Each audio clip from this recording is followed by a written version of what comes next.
Lahir dari tanah Polandia yang dingin dan penuh gejolak, seorang anak bernama Karol Józef Wojtyla tumbuh menjadi tokoh yang mengubah wajah gereja Katolik dan dunia. Inilah kisah Paus Yohanes Paulus II.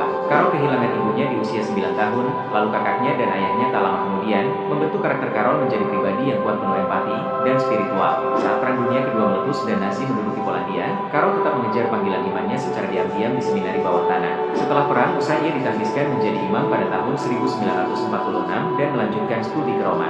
Kecerdasannya membawanya cepat naik di dalam hierarki gereja. Ia diangkat menjadi uskup agung Krakow pada tahun 1964 dan dikenal sebagai pemimpin yang berpikir terbuka, dekat dengan umat, dan tegas dalam iman. Pada 16 Oktober 1978, dunia dibuat terkejut. Karol Wojtyla terpilih menjadi Paus ke-264 dan menjadi Paus pertama non-Italia dalam lebih dari 450 tahun. Ia memilih nama Yohanes Paulus II untuk menghormati pendahulunya yang hanya menjabat selama 33 hari. Kepausannya langsung mencuri perhatian dunia. Yohanes Paulus II bukanlah paus yang hanya duduk di Vatikan.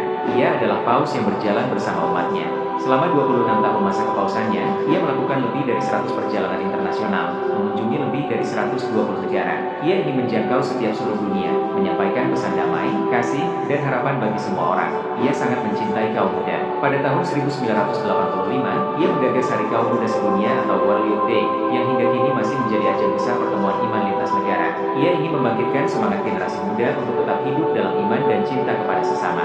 Pada 13 Mei 1981, sebuah tragedi terjadi. Yohanes Paulus II ditembak di lapangan Santo Petrus oleh seorang pria Turki bernama Mehmet Ali Açan. Dunia terhenyak. Namun mukjizat terjadi, ia selamat. Yang lebih mengejutkan lagi, tak lama setelah pulih, ia mengampuni penyerangnya secara langsung di penjara. Sebuah tindakan kasih yang nyata dan mendalam.